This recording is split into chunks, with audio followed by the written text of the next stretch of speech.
Okay, so good morning, everyone. Thank you for joining us today. My name is Akiko Mori from the Research Center for Advanced Science and Technology, the University of Tokyo. I will be your host for this symposium.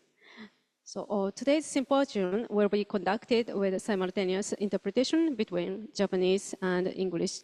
So Zoom users, please select the English button in the language selection tab. So please understand that speakers will use both English and Japanese, maybe depending on the person's or situations. Then, now let me first explain the purpose of this meeting.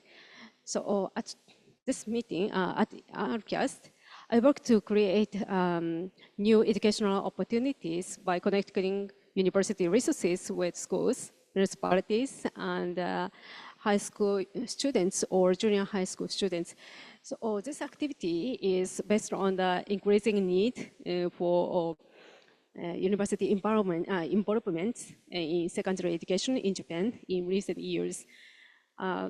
Through my activities, I have come to recognize that huge potential of education through collaboration between universities and schools, and in particular through the support by a coordinating function.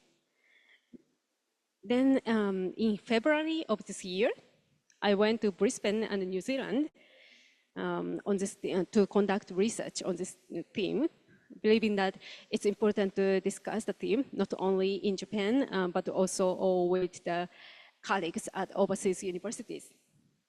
There, I met many wonderful people, and I was very impressed of their energetic activities. And I wanted to share them with many people in Japan and elsewhere, and discuss them again. So, which is why I planned this symposium. So today, we are honored to have speakers who are engaged in activities closely aligned with my own, and based on my domestic and international research. Today, we'd like to present examples of how universities in some countries are involved in secondary education, and to visualize the human resources and functions that play a coordinating role in such activities. In those activities, the focus is often on practice, educational practice itself, which is certainly important, I believe. However, I believe that by also paying attention to the people and systems behind these activities, we can foster more sustainable and progressive efforts. I hope to share with you the excitement and the potential of providing better education to children through the participation and coordination of these diverse actors. So here is the scope of today's discussion. The example presented in this symposium includes a wide range of activities, from those based on official school-university relationship, partnership agreements, to those targeting individual students. It includes both engagement and outreach broadly, and does not go into definitions or difference of both terms. It does not cover the preliminary student recruitment activities, marketing activities, or official courses for teacher license by universities. Time schedule from now until approximately 11:15 a.m. JST, presentations will be given by each speaker. This will be followed by a 25 minutes panel discussion. After that, we will answer your questions and comments. And finally, wrap up the session, and we will close at approximately 12:15 p.m. And we are very welcome any questions and comments during each presentation using Q&A chat button for online participants. But please allow us to answer them during the Q&A session. Let me now introduce you to today's wonderful speakers. Since the detailed self-introduction will be given during their presentation, I just mentioned their name and affiliation. Miss Felicity Moser and Dr. Rowena Long from the University of Queensland, and Miss Liletina Vaka from Auckland University. The project assistant professor, Minato Asari from Tokyo Metropolitan University, and I, Mori from the University of Tokyo. The presentation will be given in this order. Then this event is hosted by AEO, ARCAS. We are highly appreciated the nominal support by the Embassy of New Zealand and the Trade and Investment Queensland, Japan. I will be also very appreciated the cooperation by colleagues in the EQI, the Department of Education, Queensland. Thank you very much. That concludes my introduction. Now let's move on to the first, our president. Okay, so Rowena and Felicity, could you take your presentation?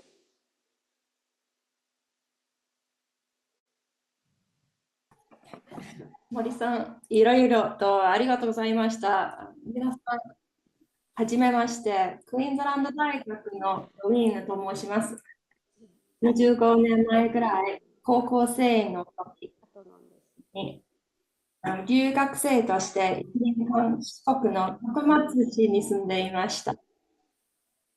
残念ながら日本語はもうほとんど忘れてしまいましたので、これから学校と大学関係についての話を英語で説明します。よろしくお願いします。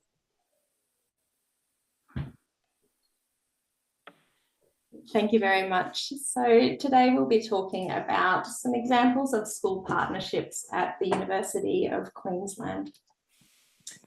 As we begin, I would like to acknowledge the traditional owners of the land where the University of Queensland conducts its research and teaching. We pay our respects to the Aboriginal and Torres Strait Islander people of Australia who have been researching and teaching, conducting science on these lands for over 50,000 years. And we recognise their contributions to our Australian and global society.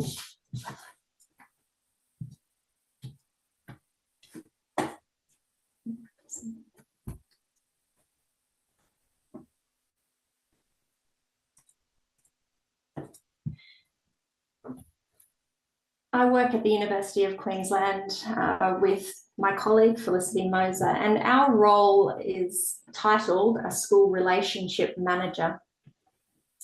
Our role is to foster a connection and a collaboration with key, what we call feeder secondary schools, so schools that send students to our university, and we do that across all disciplines, so the sciences, medicine, engineering, humanities, arts, music, everything.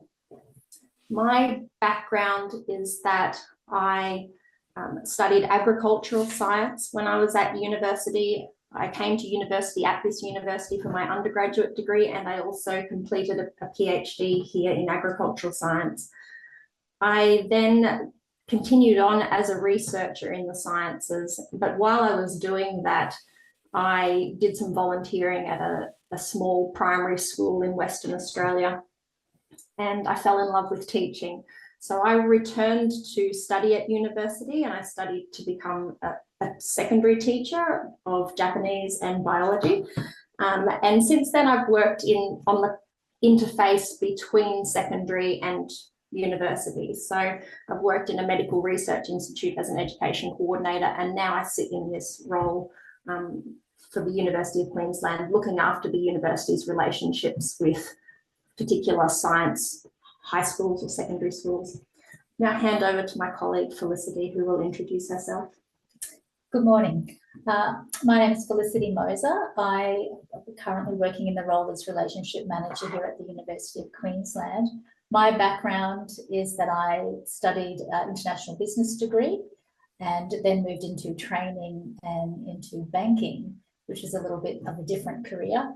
Within the banking industry, I then did training with staff and realised that I loved that connection with others and being able to teach them and see them grow. From there, I studied as a high school teacher and worked for about 20 years in Queensland schools as a teacher, and then moved up through the different levels within the secondary school environment. From there, I've come to the university, and that's allowed me really fantastic insight into how schools operate and the ways of working within schools, and being able then to connect that to the university environment and looking for partnership opportunities across the two different sectors. Here at the University of Queensland, our roles is built around investing in school partnerships and building relationships that allow for impact and connection across those two different institutions. Here at the university, we've made a pledge via an initiative called the Queensland Commitment to be the university for Queensland and to make a difference in our local area and within our state. So acting locally and making those connections is very vital to how we progress as a university. Just to give some context, the university has approximately 5,000 staff, and over 100 of those staff participate in the initiatives that we put together, the programs that we deliver, and we have approximately 50,000 students here on campus. The partnerships and engagements that we put together and help coordinate help grow awareness of our degrees and disciplines across UQ. We focus often on subjects that don't feature in secondary education, and they can also provide enrichment opportunities for students and dispelling myths about courses and programs. We really love seeing our students engaging with the secondary school students, and we love seeing them on campus here as well. Getting secondary school students on campus makes them familiar with that environment and fosters that sense of connection. We also utilise these partnerships for enriching our UQ staff connections, and they collaborate with teachers and students, and that connects them to the communities around us. They have that instantaneous feeling of making a difference within their community, and it also provides us opportunities as a university to collaborate and have some opportunities for research. We hope that these connections allow for us to smooth that transition from the secondary school environment into the universities, and it then ultimately, we hope, assists in that transition and then the retention of students once they come here to university. In our roles as relationship managers at the University of Queensland, we are a team of 2 people, and our team is one of 10 teams across the whole university that directly work with schools and school students. The other 9 teams at our university who work with schools tend to do so from a marketing or student recruitment perspective. So it's offering the students opportunities to see what university is like with the view to them going to university later on. In the case of our work, we are not measured by student recruitment. Our work is based on our capacity to enrich the lives of the students and the teachers in the schools whilst they are still there. And whether or not they continue on to becoming university students here is not something that we are measured by, which makes it a really, I think, wholesome occupation. Why it is that we have this role of relationship manager at UQ is because our university recognises that there can be quite a significant boundary between the way that secondary schools operate and the way that our university operates. So, for example, in secondary schools, there are particular goals, expectations, different timetables and times that we have holidays. There's a whole different language around what students call their teachers and the language to do with curriculum. And there are lots of different ways of working in terms of the organisation that it takes to arrange an excursion or an incursion for students. And there are different limitations in terms of budgeting and staff time. And as you can imagine, a university also has those same concepts. So there are different goals, expectations, timetables, holidays, different language of how we talk to each other, different ways of working, different approval chains, and different limitations. And so, as represented here by the river between the secondary and school and the university, there can be significant boundaries. And where there are boundaries, tension and obstacles can arise. The purpose of our role as relationship managers are to span those boundaries. And we were recently introduced to the concept of what's called a boundary spanner after some research by Williams and earlier Bourdieu. And it is this idea that a person sits in this role between two different disciplines, two different organizations in order to understand the culture of both and to span them. Interestingly, when we were introduced to this concept, I thought the word spanner meant this tool. My dad was a mechanic, and as we were preparing this presentation, Felicity pointed out to me that it wasn't that kind of spanner, it meant a bridge spanning the river. So turns out, yeah, I was wrong. But if it helps you to remember the concept by thinking about the tool, then by all means, please use that. According to that research about boundary spanners, there are 4 particular roles that a boundary spanner carries out. They are the role of networker, so connecting people and connecting possibilities, innovator or entrepreneur, so the ability to come up with new ideas and to see those ideas come to fruition. The role of interpreter, where we understand the different languages of different organizations and the different schedules and different goals and motivations, and to span those differences. And also the role of organizer. At the work that we do, there's also a significant amount of administrative tasks that need to be done. Felicity is now going to talk through a bit more about how we do what we do. Yes, so you're probably wondering, how do we build these impactful and sustainable relationships? And we've put it together here as a bit of a roadmap as a concept for you. Really, relationships are at the heart of these connections, and relationships that are effective and sustainable take time and effort to build. So it's very important that having an opportunity to connect with school leadership teams, particularly in our instance, deputy principals are the group that we liaise with, and being able to articulate how and what your organisation aims and desires are for the connection. This allows partners to gain clear understanding of the purpose and the objectives of the connection. And this links into that concept of that networking role of boundary spanners. As interpreters, we facilitate these open discussions by meeting with school leaders, joining professional associations. We're creating those networks. We also want to ensure that we have open discussions and that we're able to consider the challenges that's being faced by both groups and what their motivations for the connections are. It's also really important to consider the capacity for engagement, not over-promising on something that you know might not be able to be delivered. So understanding the needs of each group, developing then those opportunities, and then once they've developed, seeking feedback is important.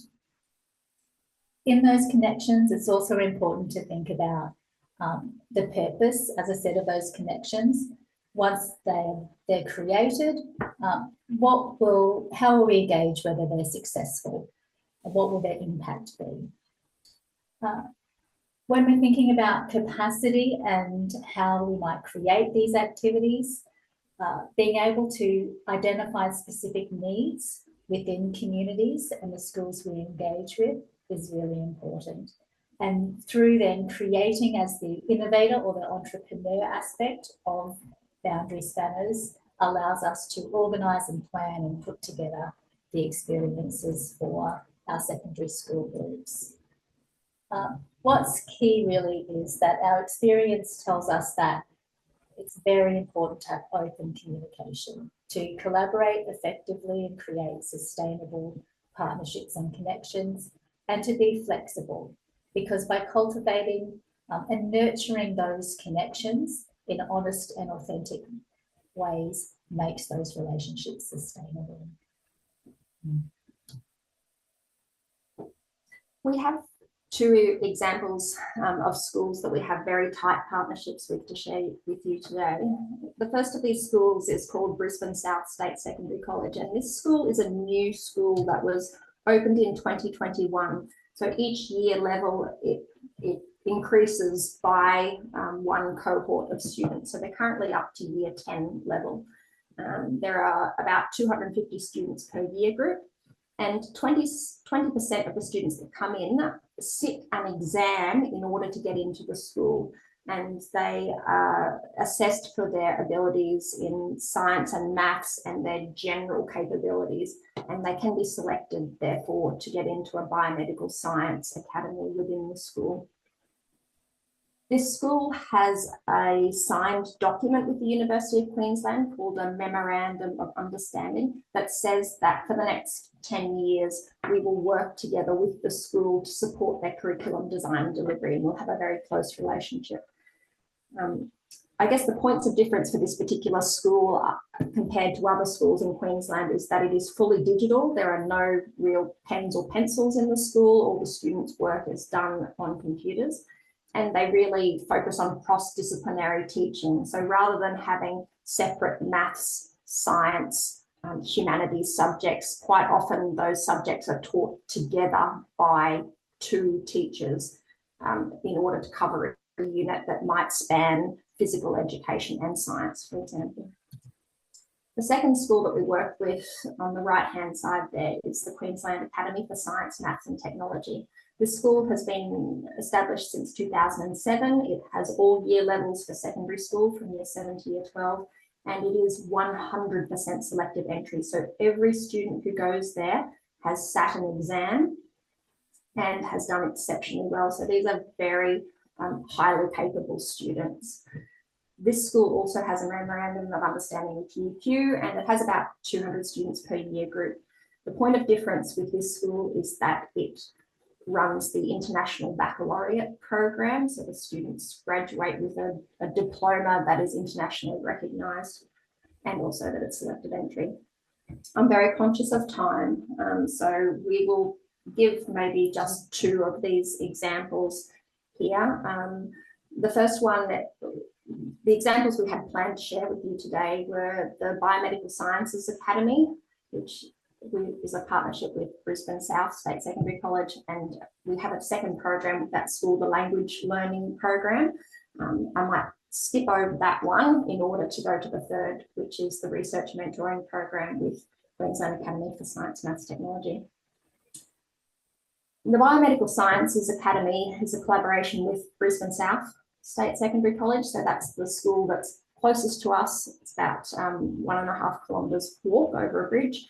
And academics within our faculties of science, medicine, and engineering all help to co-design engaging experiences for the students who are in the Biomedical Science Academy. So it's about 50 students in each year level that participate in the program. We started the collaboration because it's a unique opportunity in Queensland. The school is new, it's teaching differently, and they want to develop students who are ready for a future in biomedical sciences from an earlier age, and basically see what happens, see what benefit there is for this growing industry. Some examples of joint activities are shown here. So in grade 7, the 50 students come across. They will all participate in an activity that allows them to meet many different researchers from within biomedical sciences. They will do activities in our university laboratories, experiencing cell biology and anatomy, and that photo there is from one of the anatomy body painting activities that they do. In grade 8, the students come back to the university again for 2 days, and they do a toad dissection. We have a pest frog here called a cane toad. Mori-san actually was visiting at this time in February and saw the toads. So the students cut up the toads and they measure the weight of different organs, the heart and liver. And then on a second day, they do a workshop with mathematics and modelling to model the size of the different toads and plan what an enormous toad might look like. Year 9, the work gets a little bit more detailed, and the students plan an air quality long-term research project within their classrooms. And in year 10, the students work with our School of Pharmacy. There have been some challenges along the way, particularly in 2021 when the relationship began. The way that our UQ staff are used to teaching is with young adults. And so it's, for example, okay for our university staff to put their hands on a university student if, for example, they're setting up some sensor pads like you can see in the photo there. But it isn't okay for us to do that to school students. We're not allowed to touch them. So for us, there was a lot of training that needed to be done in the way that we teach and the way that we interact with the students, for example. And because of that, in our roles, we developed an opportunity to run training sessions for our university staff. The benefits of the program are that we're finding students are able to experience a range of hands-on activities. So that's going to help their career choices. They become more comfortable in university labs and lecture theatres. And it's a really good development opportunity for our staff to be able to broaden the range of audiences that they're able to explain their science to. I'm going to skip over this program, which is another one in which our UQ students volunteer within Brisbane South classrooms. There's speakers of Chinese or Spanish, and last year our UQ students assisted in 170 language lessons at the school. But for point of time, I'm going to skip past that. The final example I'd like to give is the research mentoring program that we have with the Queensland Academy of Science, Maths, Technology. As I mentioned before, the students at this school are all very capable, and in their final year of school, they have to do an independent research project and write a 4,000-word research report.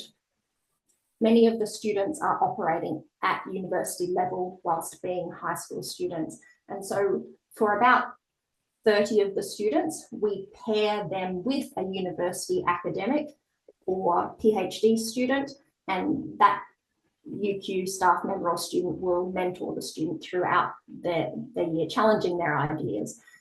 All the research happens at the school, not in the university laboratories because of safety reasons.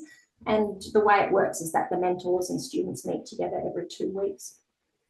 We started it because of the school's needs. They were finding that many of their students, particularly in maths and sciences, were operating at a level that was higher than the teachers could handle when it came to these self-chosen research projects.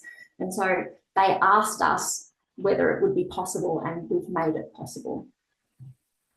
The benefits are that the students develop, particularly actually in their communication skills, their confidence in being an adult and working with adult researchers. And it does also provide opportunities to our UQ researchers to contribute to their local community in a very deep way. We have had challenges along the way, and we've needed to also develop a training session for our mentors at the start to make sure that we understand what our roles are at the university, and their roles as teachers at the school and as students are all very well defined. And we've also had to be very careful about developing communication protocols that meet all the child safety requirements. I'm sorry that we've gone a little bit over time, Mori-san. Please excuse us, and thank you all very much for listening. Thank you. Okay, wonderful. Thank you very much for your excellent presentation. Very beautiful. Yeah, I just mentioned about the boundary spanner you mentioned, and it's very interesting, and it might be a well-known concept in business management, but traditionally, this is just my thought, but some educators might think concept in business management or business situation or any other marketing fields doesn't meet well or in educational situation. But in modern days, we might take good ideas or good practices or good solution, even from the field of business or something like that. Yeah, so I'd like to discuss more later. Thank you very much. Thank you. Thank you. Okay, so next presenter is the Liletina Vaka. Are you ready? Hello, let me just see if I've shared screen. Can you see that on your end? Ah, awesome. Yes, perfect. Kia ora everyone, ngamihi kia koe Mori Akiko for the invitation to have me speak today, and how lovely to hear from Rowena and Felicity about some of the work you're doing over in Australia. It's lovely to meet you. My name is Liletina Vaka. I'm the Associate Director of Schools and Community Engagement here at Waipapa Taumaterau, the University of Auckland. And I was appointed in my role coming up to 2.5 years ago. And 2.5 years ago, there was a significant restructure across the university, which impacted more than 600 staff. And it was really a commitment for us to transform the organisation and look at the way we're structured. Funny you talk about business management. A lot of the learnings across the last 2.5 years has been how significant kind of our ways of working in terms of business maturity, our structure and our resourcing models lend itself to more meaningful ways of engaging with secondary schools and students and their families. So I came into that role to kind of lead out and transform the university, figure out how we might engage across New Zealand secondary schools in a new and more meaningful way. I come from a background of public sector work, largely project management and strategic planning. Prior to this, I was working for the Ministry of Māori Development, so working in New Zealand's Indigenous space, largely auditing their ways of working and looking at how do we maximise on resource and strategically align efforts coming from that ministry. And then prior to that, I worked in the labour market. So again, at a strategic level, planning around Auckland's labour market and what we needed to do to make sure that it would thrive and be sustainable, and partnering across with industry partners to be able to do that. So what I thought I'd start with today is just look at the university as an institution, quite similar to Rowena and Felicity, actually, when I was listening to you talk. We have just over 35,000 students, and an important aspect of the work that my office does is our commitment to place. And if we think about the university, this is what we look like as an institution, but our place in Auckland, in New Zealand, more broadly, Asia Pacific and the world.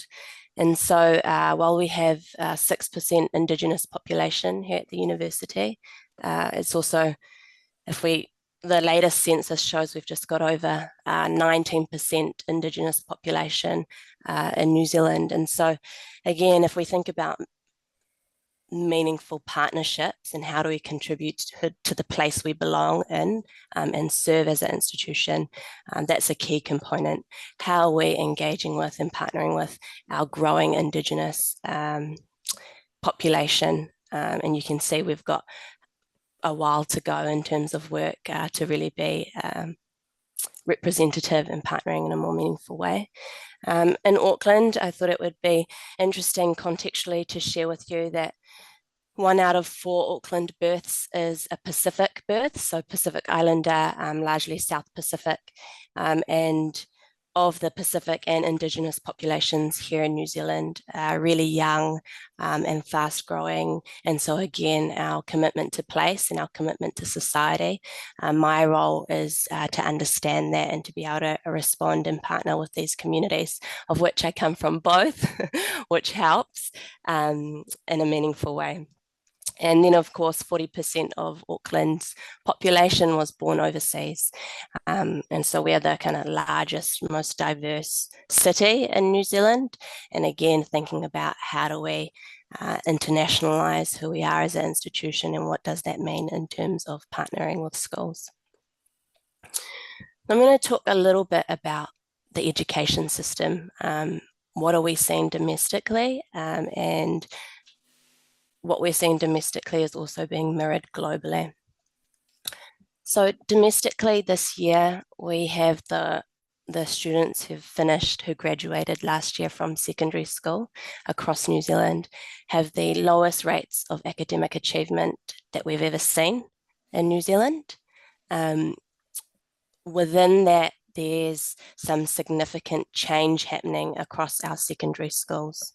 In New Zealand in particular, because of the flexibility of our national curriculum, we're seeing a large shift away from external standards. So Felicity and Rowena mentioned secondary students who take exams. Increasingly in New Zealand, less and less students are taking exams.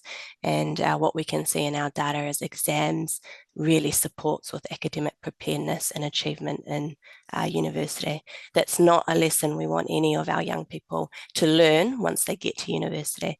So my job is working with schools to understand what's happening there and how do we close the gap that we're seeing between secondary and tertiary curriculum. We're also seeing record low math and science achievement, and of course that has a flow-on impact for higher education and more broadly our society, labour market, and our productivity levels. So starting to think about some of that stuff.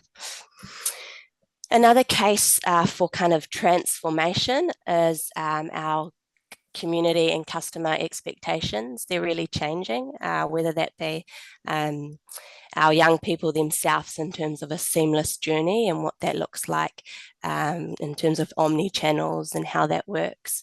Our community expectations are also changing, and really making sure that as an institution we understand and are committed to our role in terms of higher education. How do we give back and serve the place that we belong to and the place and communities that we serve? So some of these things.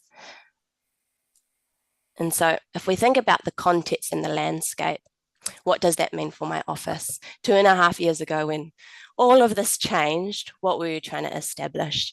And so it really went from a generic approach to engaging to how do we engage with families? How do we support parent and family education and engagement when we're thinking about secondary school learners? How do we, similarly, how do we expand beyond schools and find community and other spaces that young people and their families exist in? Another part of this transformation journey that we're on is enabling and connecting activity across the journey. So I will share shortly what the new office looks like, but really what we've done is taking a significant amount of desperately located roles and teams across the university and centralize them to align our efforts and be able to roll out an enterprise-wide approach to engaging with schools across New Zealand. To that point, starting to think about how we're co-governed, what our activities look like, and who provides the kind of the steering role to them. So this new commitment to co-design directly with schools and communities has been embedded and will continue to grow over the next little while. And lastly, what are we doing in the digital space? Again, what we saw in previous models across the university was independent systems and processes. And so we're undertaking a significant amount of work to surface all of that, provide an enterprise-wide view of where we are, what platforms we're using, what technology we're engaging with, and how do we roll that in a way that is really youth-centered, I suppose, in a really empowering, mana-enhancing journey for our students. And so what does that mean? So this is my office. We have our Pathways team. Our Pathways team look at engaging with secondary teachers, largely SLT, so principals, deputy principals. We also do a lot of work with our math and science HOD, and our Pathways team are committed to earlier engagement. So some of the programs that we run within this space start as young as year 5, so 9 and 10-year-olds, right through to senior years. So a real commitment to earlier engagement.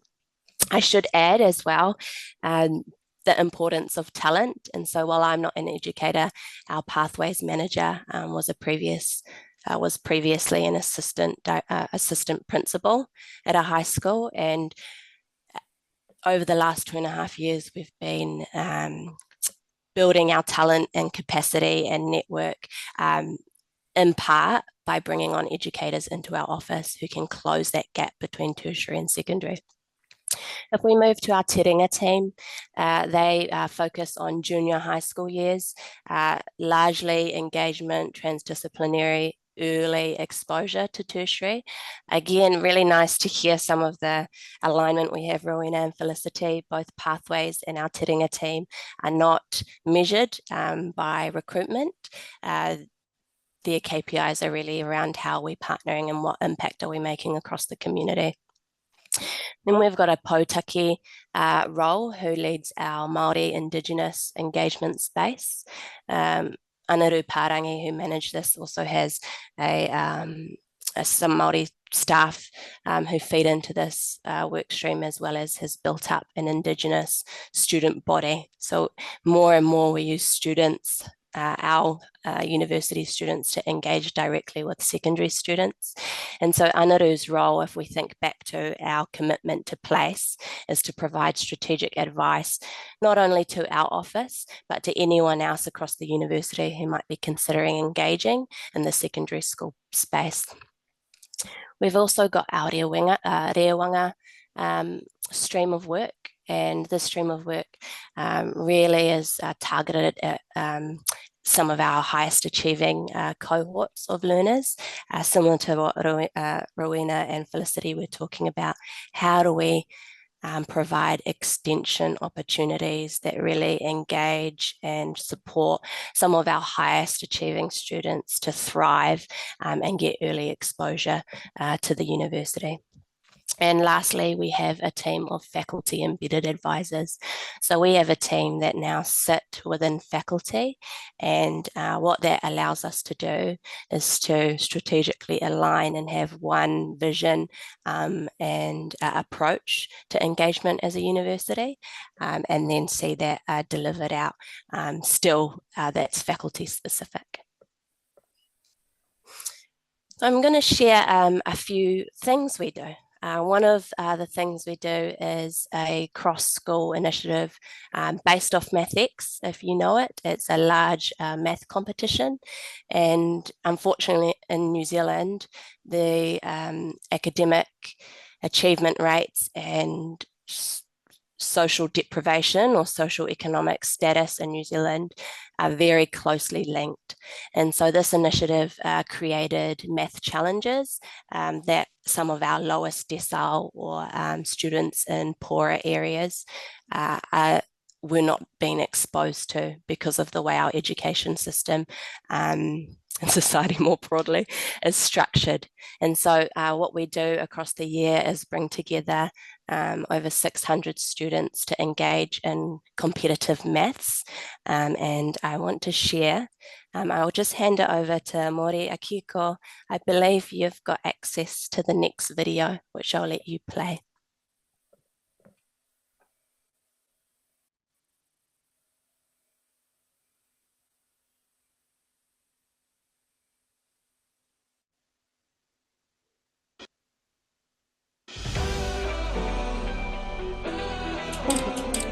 Kia ora. Today we're at Waipapa Taumataro, the University of Auckland, at the Future Me event. Future Me is all about Year 10 Māori and Pacific young people exploring their options.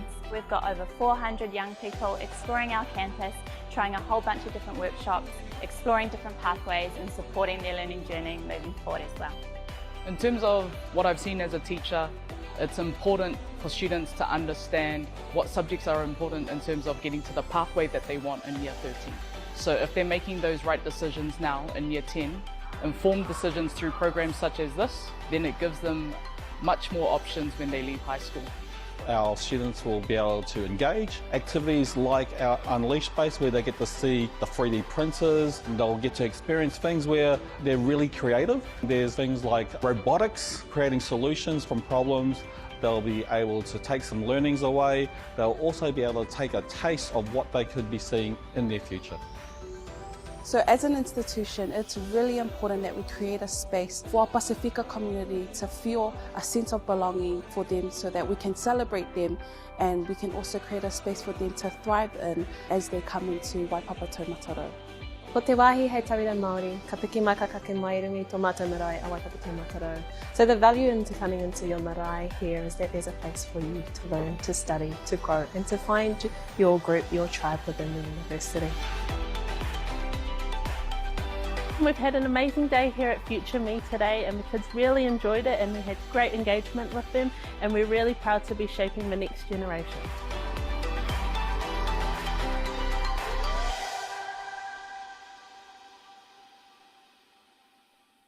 Thank you, team. That's actually another initiative. What I will do, I think you get the sense of what we do and what we're about. And one of the things you opened up with is activities are one thing, but people and systems and that business management and how we're structured, including what talent we're bringing in, really matters in this engagement space. So I might just end it there and pass it over to our colleagues who also want to share more about their work. And I look forward to having a chat later in the piece. Kia ora.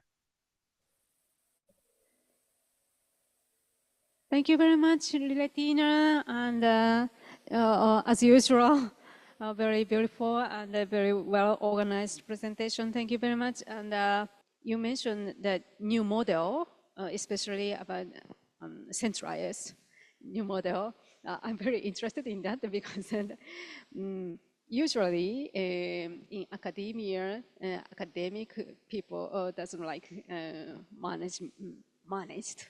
And they are very independent mindset, so they'd like to take their own way. So how you do it, and it's very interesting for me. But maybe this is also talk more later. Okay, thank you. So next, we'd like to pass to the third presenter. Professor Asari. Okay.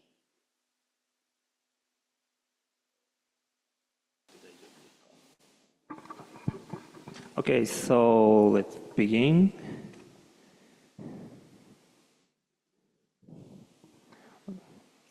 Okay, so hello everyone. So thank you for coming today. I'm Minato Asari, a project assistant professor at the coordination unit between high school and university at Tokyo Metropolitan University, or TMU for short. And I was appointed at this position about 1 year ago, and I also continue my research in philosophy. And so today's talk is about what is the required skills for high school university coordinators based on our activities. Okay, so let's begin.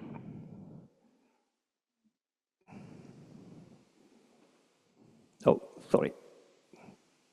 Okay, so this is the table of contents for my talk. So in the first two parts, I will talk about TMU's activities, and then I will propose the required skills for coordinators between high school and university. Okay, so first, let's talk about some backgrounds of the establishment of us at TMU. And actually, it goes back to around 2010. And at that time, we had issues handling unmotivated students in universities. At that time, our internal statistical investigation revealed the following things: a lack of motivation for learning at the university and a lack of understanding about learning style in university leads the students to struggle or fall behind in universities after enrollment. So, and actually TMU's approach to high school was limited to giving admission information or the college level lectures at that time. So, but the former head of our unit and other collaborators in TMU doubted the effectiveness of these activities. Okay, so we were established in 2010, to support the proper career choices and enhance the college readiness of high school students, and so that they can foster the potential after enrollment in university. So this is our brief history, and which actually strongly relates to our current mission. Okay, so let's move on to the next topic. And so I will introduce some of the key activities. Okay, so this is maybe all of our activities. And in this chart, the vertical line represents the technicality of our events, with more technical activities or more college level activities at the top. And horizontal line represents the scale of our events, with the number of participants increasing as you move to the right. And actually, I divided our activities into two types: the one for individual students, high school students, which is in blue, and the one for school for groups, which is in orange. Okay, so first, I will introduce our campus visit and the campus tour. Actually, our office is open from 10 a.m. from 5 p.m. in weekdays and afternoon in Saturdays. And whenever we are open, high school students and their parents can visit our campus and walk around our campuses. And I think the remarkable feature of our activities, especially in Japan, is that our graduate student staff actively engage with our activities. They not only lead our tours, but also engage with the high school students and their parents. So the participants can talk to our staff about their careers or department or university choice or learning strategies for specific high school subjects. And actually, I have been very helped by the graduate student staff, and they are really smart and engagement and very active. And their dedication to our activities is, I think, actually reflected these positive comments from participants. Okay, so let's move on to the next, our key activities, which is campus visits and lectures. So we hosted about 70 schools and over 2,500 students in total per year. And maybe I think its content is unique. So this is a typical content of our campus visit and lecture. And in Japan, some people still think that the primary role of university to high school is giving a college level lecture. But as I said, we doubted the effectiveness of such type of lecture. So instead, we usually give lecture on like high school and career choices in contemporary society to high school students. And so this initial lecture also helps them realize the usefulness of the entire event. And other key feature is that our graduate student staff talks about their campus life and their research to high school students. And since the graduate students are closer in age to high school students than us, than the professors, so they can create more kindly atmosphere. And another key program is that the talk event with alumni from the same high school. The alumni from the same high school is much more closer to high school students, and this program is like consistently has the most significant impact on the satisfaction rate of our entire events and the students' awareness of their career and school life. So we usually try to accommodate these talk events as much as possible by cooperating school teachers. And so these are some scenes of our school visits and lectures. We sometimes do a lab tour as well. Okay, and these are the feedbacks from participants. Usually, overall, like participants give us a positive feedback. Okay, so the important activity is the supporting inquiry-based learning. And we have various actions for this, as this just shows. But first, let me briefly explain what inquiry-based learning in Japanese high school, which is known as tankyu in Japanese. And actually, this subject was introduced in 2022 in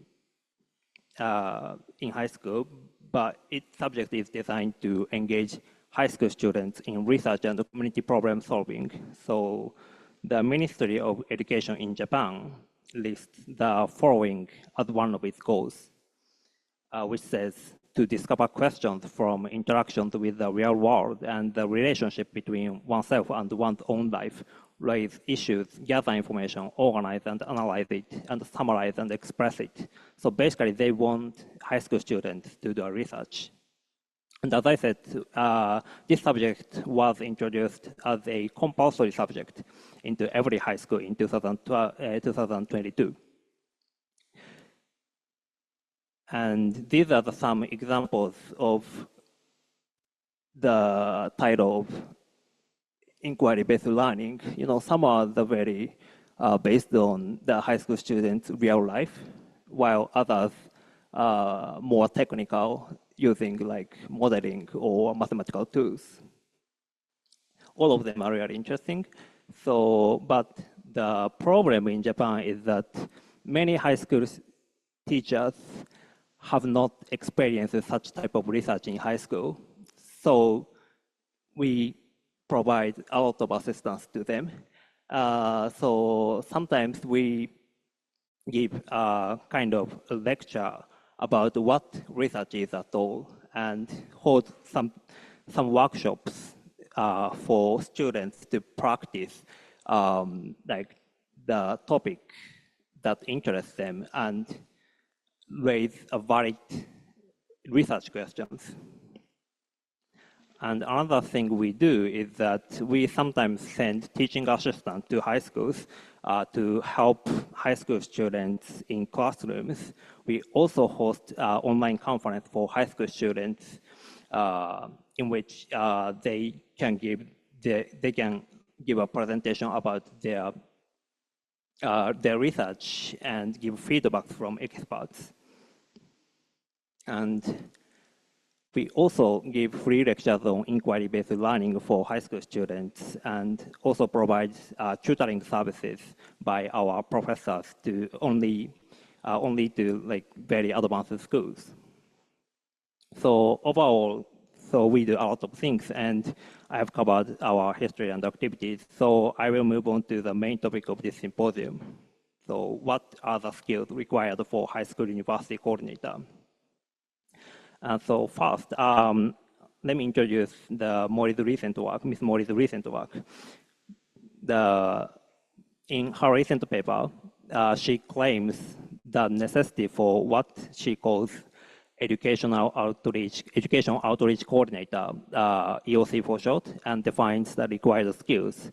And according to her, EOC is supposed to be involved in bridging the educational and collaborative divide between universities and secondary education institutions, and facilitating educational collaborations across diverse spectrum of university faculties and academic disciplines with schools. So I think our motivation and the Mori's motivation is basically the same. And so she describes a lot of conflicts and difficulties between high school and universities, such as educational approach or culture or attitude. And so EOC, I think EOC serves as a kind of lubricant to help high school students experience more advanced research and necessary support. And she defines 5 skills for EOC: knowledge, holistic perspective, practical work, interpersonal skills, and teaching and mentoring skills. And I think I agree with that these 5 skills are essential for high school university coordinators. And from my experience, I feel these skills are vital. And in this presentation, among these skills, I will focus on knowledge aspect. So according to Mori's definition, knowledge encompasses a broad spectrum, including specifics of school education and university research, diverse academic field, and the organizational cultures, schools, and universities. And with this extensive knowledge, EOCs are expected to facilitate the planning of more appropriate educational programs for high school students. Okay, so first let me talk about the point I especially agree. So I strongly agree that EOC needs to know about diverse academic field and research method. So let me talk about my real examples, which was when I was invited to a school presentation contest in high school. I saw a student who do a research titled "Why Humans Have Emotions." This topic is very fundamental and interesting topic in various academic fields. But after listening to his presentations, his research method was actually pointless from the view of researchers. I thought that that school teachers should have give more concrete advice at the beginning of his research, right? So after his presentation, I talked to him that his research has a strong potential in any academic field. So, for example, in biology, you can conduct the research in this topic by such and such a way, or in history, you can address this program in such and such a way, or anthropology or philosophy, right? So I think EOC should have such kind of skills to advise such type of concrete advice. I think given the current situation in high school of Japan, which may be really hard for high school teachers to give such kind of advices. So let me move on to the point I'd like to supplement Mori's definition of EOC. So I basically agree her suggestions, but I'd like to say that the students supposed by EOC is she's like the research and which is like, assuming like every high school student is interested in college level research.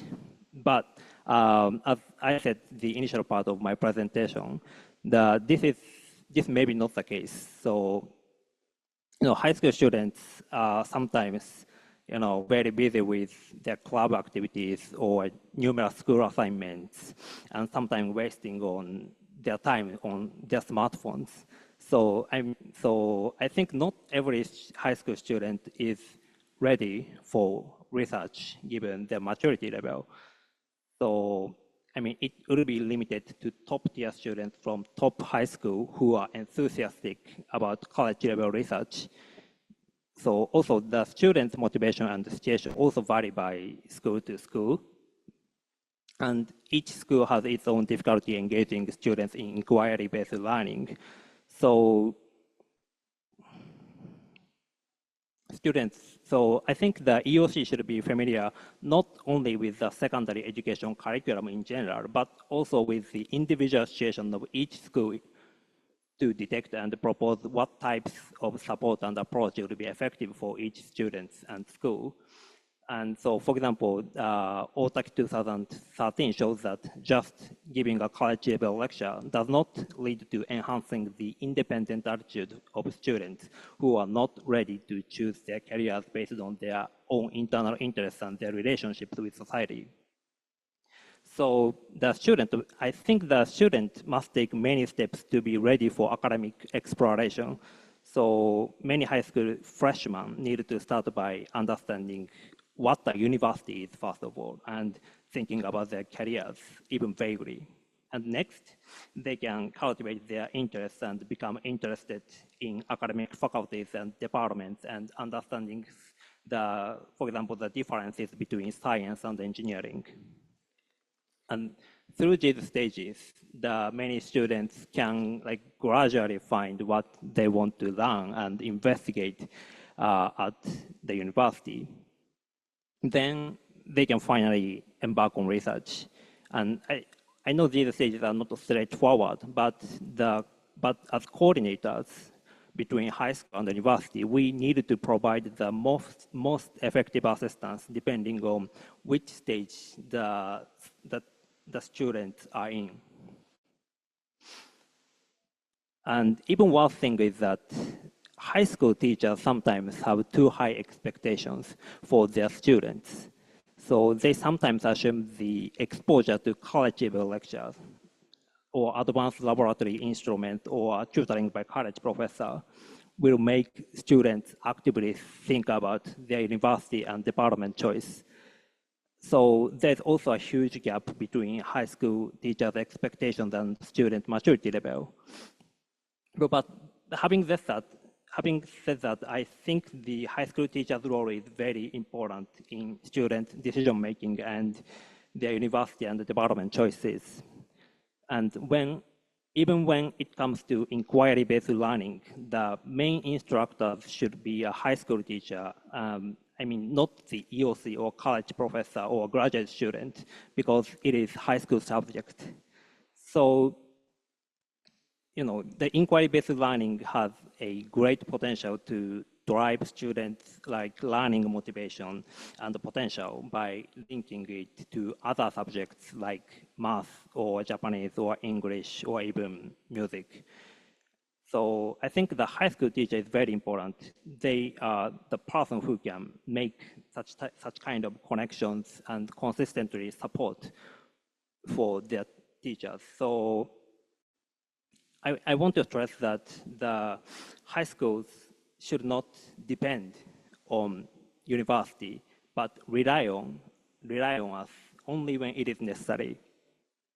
So I think our primary goal as coordinator is not to host as many high school students as possible, rather to support high schools so that they can independently conduct inquiry-based learning or career counseling to their students. So I sometimes think that what's really needed in Japan is not to support high school students, but high school teachers. Okay, so that's all. Thank you. Thank you very much for your wonderful presentation. And first of all, I very appreciated you mentioned my actually my first research. Yeah, but it's really inspiring. Thank you very much. Thank you very much. And yeah, I'm totally agree with your insight about your how to we should add something on our basic definition. Yeah. So yeah, actually, I unfortunately I sometimes I meet schools and teachers which action itself becomes the purpose. Yeah. So, Me too. So they might be too busy. Yeah, I know. Both teachers and the students. Yeah. So it's very sorry for that. And yeah, we might provide any good solution or support to schools and students. And yeah, I think that's about us. Yeah, thank you very much.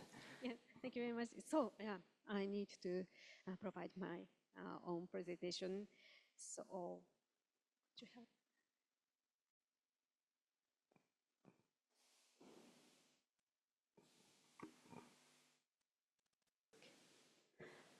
Okay, so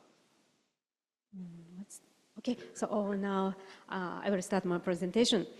And so yeah, about my career background. What's that? Sorry. Okay, yeah. My quick self-introduction. I worked for the Tokyo Metropolitan government for 20 years, and especially working for the policymaking or designing or management, something like that. And especially I have many experience about the public-private partnership with various private actors, and including urban strategy or international finance, education, and so on. And I left my office, government office, and since April of 2021, I joined to the academia as a kind of practitioner, not the basic academia, but the more practitioner or professions at first. And I established the Advanced Education Outreach Lab. It's a one-stop function to reasoning between the university and students or schools and the municipality and so on. So the reason why I launched AEO is closely related to the recent trend of Japanese school education circumstances. Since this trend already mentioned by the Professor Asari, so I can skip to the details, but I believe the university-school relationship or university-school engagement by university will be more common in near future. One of the key elements of that movement is definitely the inquiry project-based learning. Maybe many of you already know in Japan. And yes, so when I deal with my job, I researched I'd like to research the real situation, what's happened on the real field. And so I reached to this figure. And meaning of this figure already explained by Professor Asari. So again, I skipped this. But I'd like to mention is the university faculty, both university faculty members and high school teachers have their common goals, kind of common goals, and both of them hope to contribute to the high school students and also a kind of academic development. But in reality, there are many conflicts. So based on these circumstances, I launched for this one-stop function and operating it. This is the overall, I'm sorry, it doesn't work? Okay, yeah. So this is the overall initiatives. So the orange fields on the diagram has been active in ARCAS by some individual researchers since before AEO was established. On the other hand, cross-organizational efforts were not common. So now AEO is mainly targeting the blue fields, fields. And in addition, I'd like to develop the systems and the specialists or human resources for sustainable structure. Then, okay. So here are some specific examples. The first example is an initiative based on official partnership agreement with local government. So basically, we don't take the partnership with the individual schools, but we have many relationships with the municipal government, local government. So, this kind of activity based on the kind of official partnership and through various practices such as described here, so we assist their educational reform. And these projects are based on this structure. AEO coordinator, actually myself, makes the design with local government, plans with schools specifically, and negotiate with researchers in ARCAS. And local government provides their budget and supervise the activities. In these projects, AEO coordinator plays a key role to generate and promote the project, but the face or the actor, real actor in practices is researchers themselves and graduate students.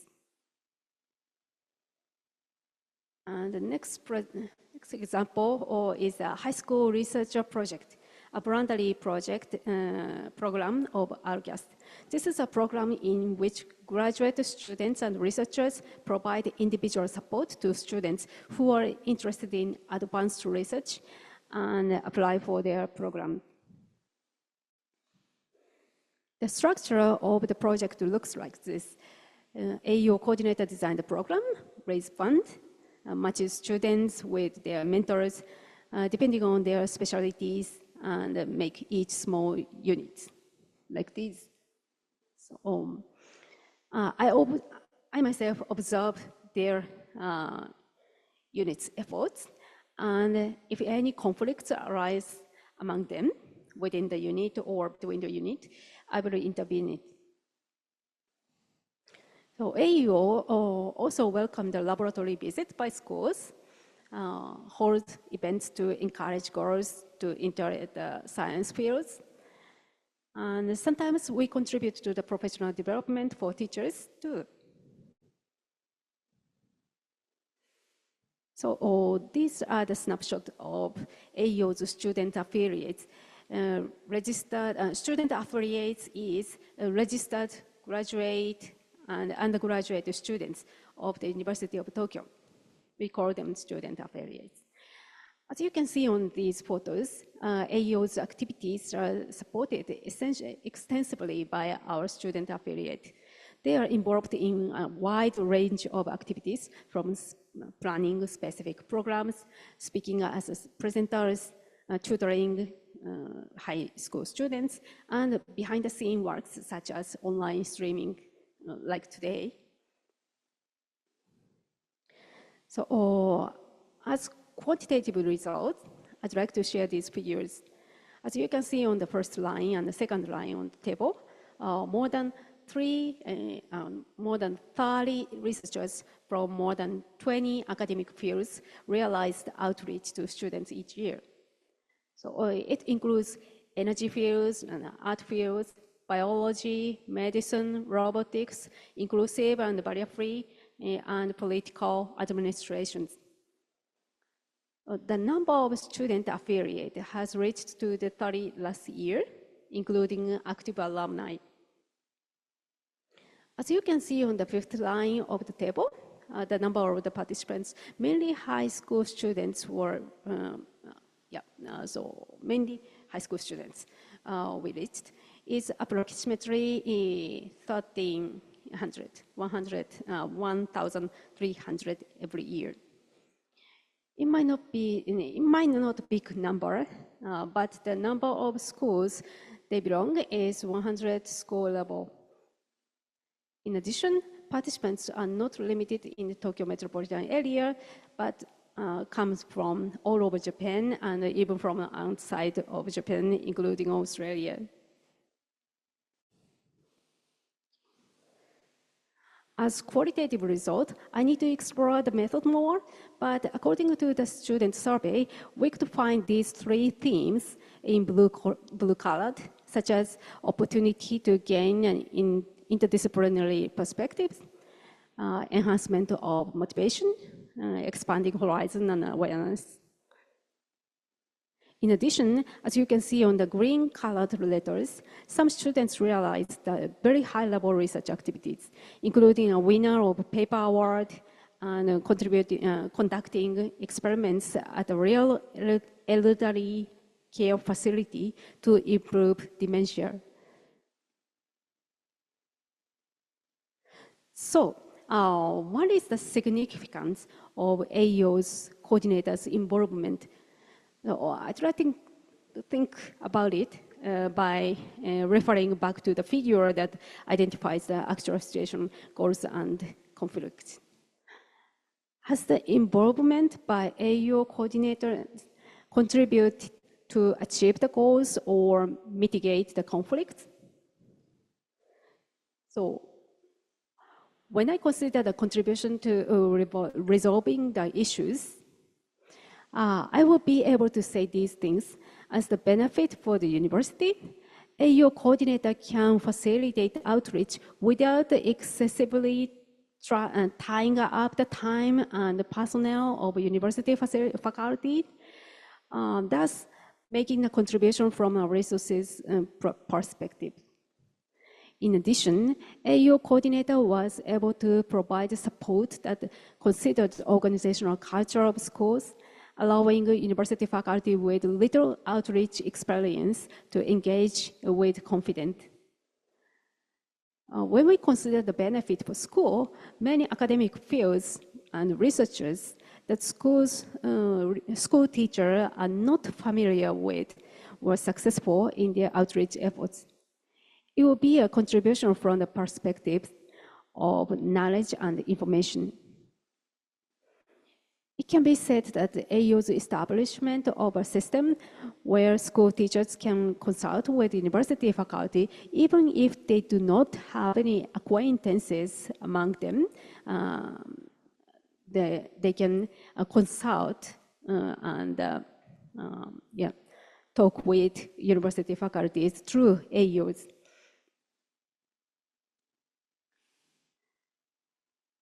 In terms of the contribution to achieving the goal, you will be able to say both from student personal growth and academic development. As the contribution for students' personal growth, AEO coordinator produced children with opportunities for interdisciplinary learning that integrates the arts and sciences. In addition, AEO coordinators facilitated to realize the advanced research among high school students. As a contribution for academic development, AEO coordinator realized the participation across a diverse range of academic fields without bias toward any specific one. It also enabled the participation of students enrolled in numerous schools, not just a specific institution. So I would like to sum up my presentation by reflecting like here. Coordinators as catalysts can play key roles and add values to school-university collaboration or school engagement by universities. So coordinators facilitate the involvement of a variety of academic fields in education for next generation without bias and strategically. If coordinators do not intentionally match schools with a variety of research fields, if school teachers have to access university faculty directly, they may access only those research fields that are easy to understand or have to have good exposures, good appearance on the website, like that. So as a result, only certain research fields would be accessed, and difficult or less visible research fields might not have enough opportunities to meet the children who might be the future leaders of the field. Another point is coordinators could be attractive professionals by highly qualified individuals, such as those with doctoral degrees. On the other hand, we have some challenges and limitations like here. Due to the limited prior research and practical examples regarding educational outreach coordinators, it's challenging to objectively evaluate ourselves and verify our initiatives. We have difficulties in management of graduate or undergraduate students because students graduate within several years, and we need to recruit and train them. So actually, it's not efficient. So we always face with a shortage of workforce, and our members are very busy, always. And we need to mitigate it when we develop the attractive business environment. So final issue is a matter of funding.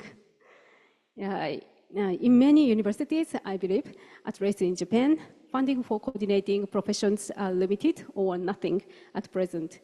When we think the establishment or development of coordinator as attractive professions, budget issue will be one of the key issues. So finally, I'd like to show my sincere gratitude to Professor Takashi Kondo and Professor Masakazu Sugiyama and Professor Shinichiro Kumakaya and all other academic and administrative members in ARCAST. So these are the reference, and this is the end of my presentation. Thank you very much for listening. Okay. Thank you. And so from now, we'd like to move on to the panel discussion. Maybe 15 minutes or so, I guess. Okay, for every guys. Okay, so I'd like to choose the theme about the boundary spanner that Rowena and Felicity mentioned in the first presentation. So yeah, so about the boundary spanner. What do you manage it, Rowena and Felicity? Could you explain a little bit more? Sure, we might even use that structure that Williams defined with the boundary spanners, the 4 different roles. So the networker role, the innovator role, the interpreter role, and the organizer role. I guess with our role as networkers, we're intentionally seeking out meetings with people, both within our university and also with schools. And we're asking them probably questions that other people wouldn't ordinarily ask them. So for example, when we sit down with a deputy principal at a school, one of the questions that we ask them is, what would make a difference in your community right now? What could our university do that would make a difference right now? And so I guess we're asking things that get to the heart of people's motivations. And we do that within our university as well. So we feel like we've got this really good insight into what makes people think and what motivates their work. So that allows us then to network well, because we know how to connect a motivation in one place in a school with a motivation that exists in the university, and to bring them together, because we really dig into those conversations that other people might not. As innovators, then I guess we are using those motivations to develop ideas where we can see the synergy between two groups. For example, the need for our staff and graduate students to know how to feel comfortable to teach junior high school students. They felt very uncomfortable, and because they're uncomfortable, they're not confident. And once we recognized that by talking to them and the problems the school was having when the teaching wasn't quite right, well, we could develop training, and we proactively offer training to staff and students now so that they can be confident. We give them those skills to be confident.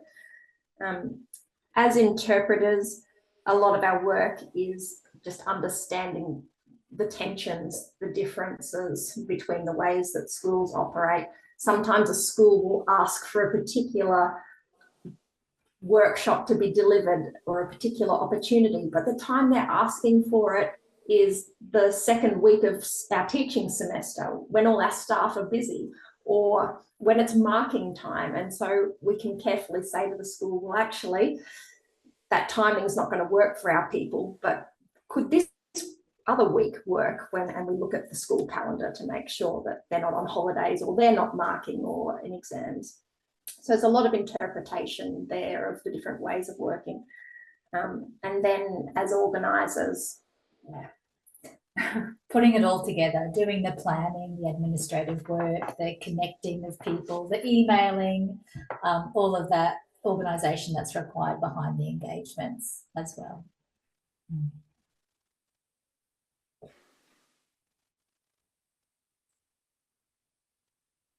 Okay, thank you very much for the wonderful explanation. Yeah, I'm very interested. I'd like to ask more, but I asked another speakers, to Liletina, do you have any comment or any experience related to the boundary spanner concept or something like that? Yeah, it takes a lot of work to bridge two different organisations that, although in the same sector, operate in very different ways. Probably the only other thing that I would add is what we've been doing over the last couple of years that we've found quite powerful is sharing our data.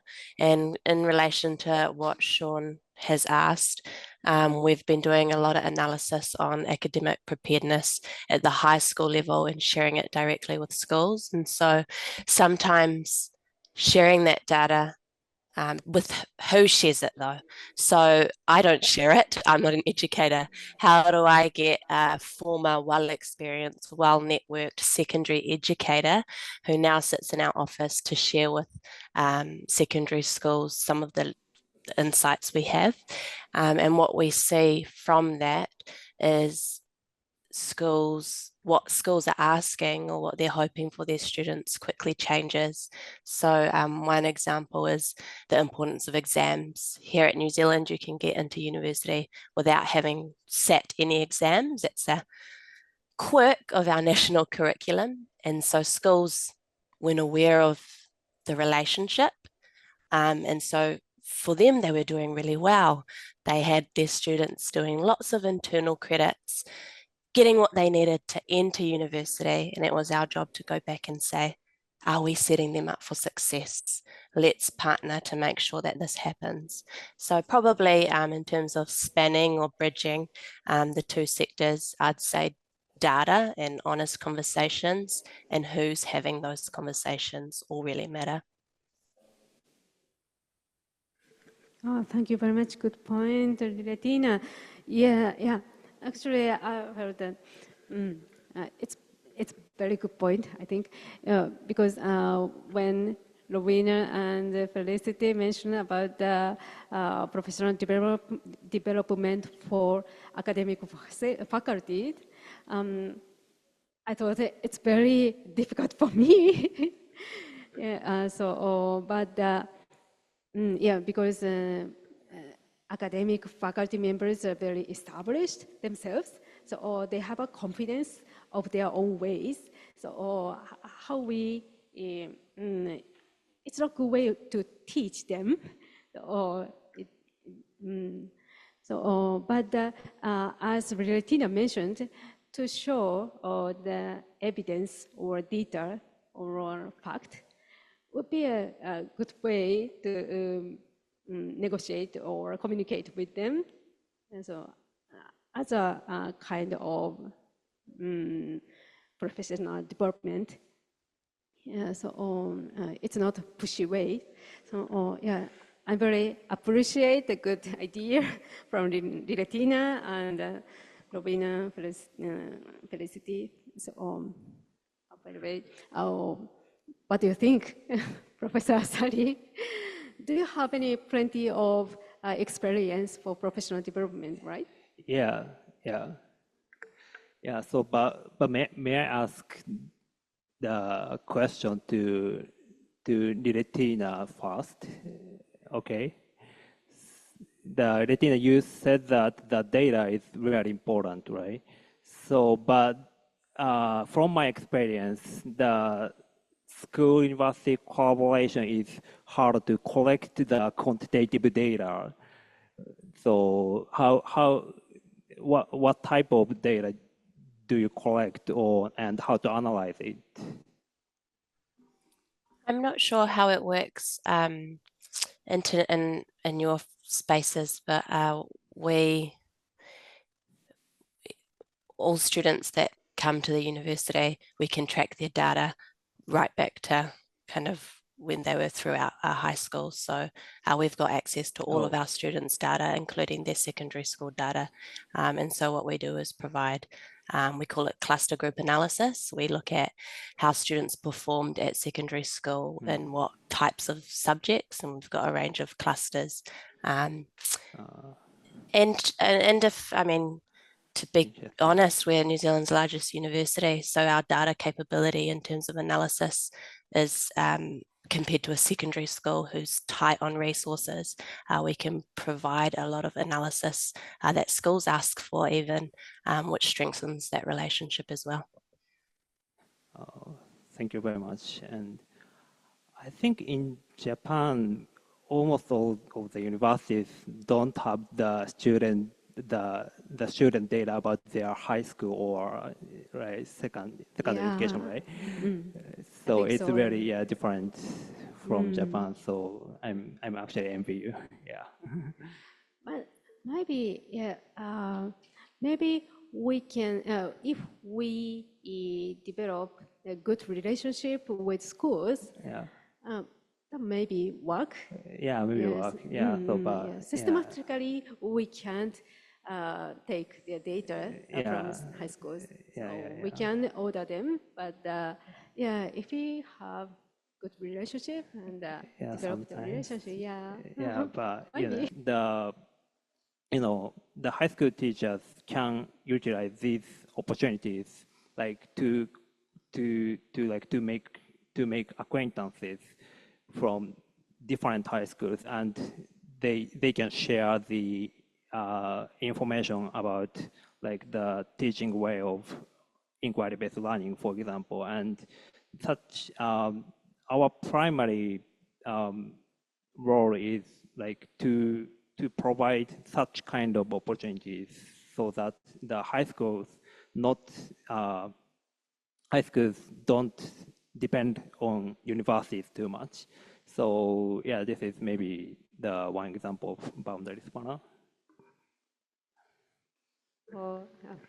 Thank you. Yeah. Maybe Rowena have something to say. Can you share? I just wanted to contribute to that earlier question.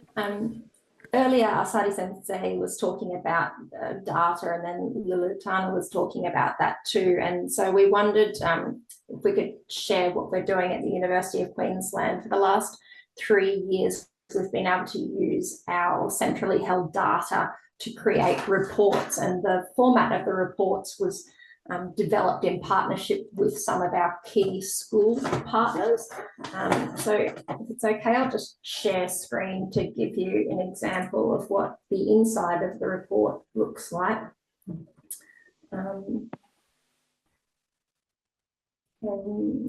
you see that there. So this is it's a very beautifully published, nice document that is given to the schools with their school name on the front, as well as pictures of our university. And we're able to give the schools this information about how many students are coming to UQ each year from their school cohorts, what fields of education they're going into, and then details about how their achievement goes in the years that follow. What percentage of the students are passing their subjects, what percentage of them are leaving the university, and what percentage are changing program, because for some schools, the schools have a big influence on what programs the students study or their families do, and they get to university and they hate it and they do badly and then they leave or they change. So the schools are loving receiving once per year these printed reports that are individualized for them. And then just stop screen sharing. Separate to that then, because that's very quantitative. Qualitatively, we are also doing a research project to interview first year and second year university students who've come from certain schools. So far, I think we've surveyed about students from about 50 or 60 schools, and we're collecting information about their motivations and their study skills and all sorts of things so that we can feed that back to the high schools as well.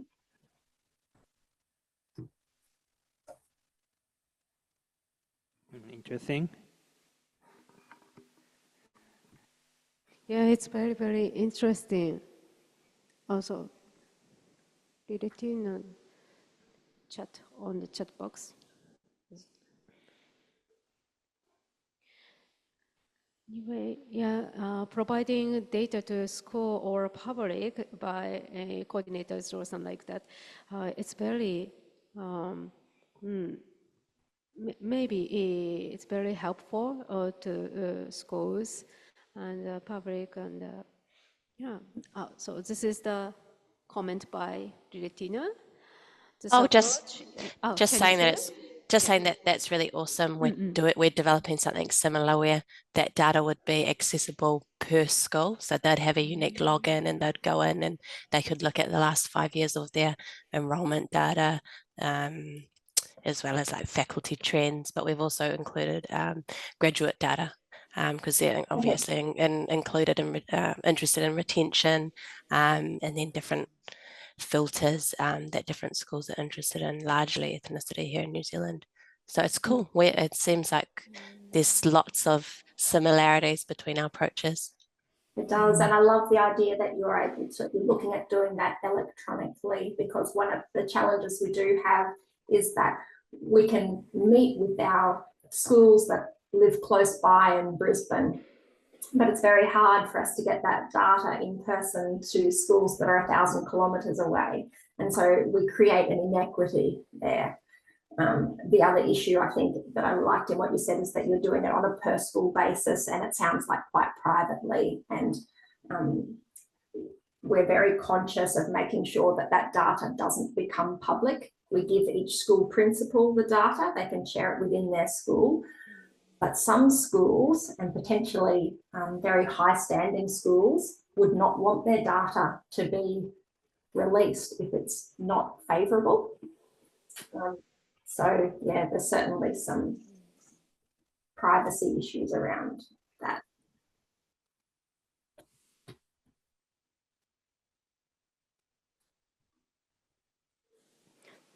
Thank you very much. 人からこう聞こえることが多いですかね。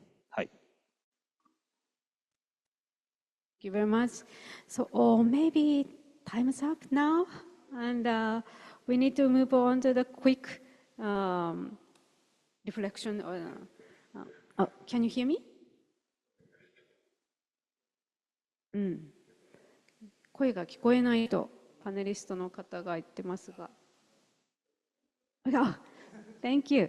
So it's almost time's up, and we need to reflect. And again, you can't hear me? Okay. So maybe this technological difficulties. So okay. So I will wrap up for today. So I'd like to get one more comments from each of speakers. Okay, so first, Rowena and Felicity, could you say your comments? It's been fantastic today to be able to connect with people who are doing similar jobs to us across different universities, and to really look at the connections and the synergies between our different institutions in what we're trying to achieve and the programs that we're running. So I think it's a great opportunity for us to stay connected and learn from each other as we move forward. Thank you. And I would just add to that, that when I started in this role 3 years ago, it was on a 3-year contract. It was relatively short term, and it seemed like the role was set up to be temporary, just to solve a problem of tensions between schools and university at the time. The more I stay in the role, and particularly since meeting you, Mori-san, and now understanding about Liletina's work and also Asari-san's work, I feel like the work that we do is ongoing and legitimized and really needs to be established, because the organizations that we span are dynamic. They're constantly changing, and there needs to be continuity of care in the center. How about Liletina? Thank you. I suppose just starting by thanking you for setting this up and giving us the opportunity to connect. And thank you to your wider University of Tokyo colleagues who've been coordinating. And what a shame we can't be there to connect in person. But it'll be lovely to see you and visit your university in the future. Probably from me is and I suppose this comes from my background in change management, which has been a large part of my career to date, is that transformation takes time. And it's incremental at times too, particularly as Rowena has mentioned, across dynamic institutions where kind of the pulling of together and strategic alignment isn't as simple as if we were a small enterprise that had kind of a few divisions. So just acknowledging everyone's work in this space and kind of an afe, or how do you say in English, encouragement to continue and do more. Like ganbarimashou in Japanese, I think. Thank you. So how about Asari sensei? Yeah, so Ms. Mori, thank you for having me this very invaluable opportunity, and I really enjoyed to share our knowledge about collaboration between high school and universities. And I think when it comes to the collaboration between high school and university, Japanese approach in Japanese universities are really poor, still poor. So we have to actually both approaches are really advanced compared to our university and maybe other many universities in Japan. So I learned a lot of things from both of the presentations. So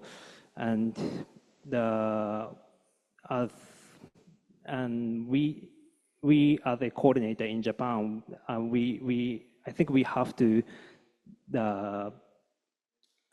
appeal the importance to as many people as possible. So yeah, so for that I will keep I will continue to make an effort. Yeah, thank you very much. Thank you very much. So yeah, I was very happy actually, and I was very excited to talk with you again and share with many people. And I realize this kind of activity will be very helpful and fruitful for ourselves to develop our skills and competency. So yeah, one more just things. I'd like to take this conversation next time more in the future, and if possible, I'd like to have this kind of opportunity and try to keep going and developing. And yeah, so anyway, thank you very much for participating, and thank you very much for all. And yeah, so this is maybe the end of this symposium. Thank you very much. This is the closing. Thank you.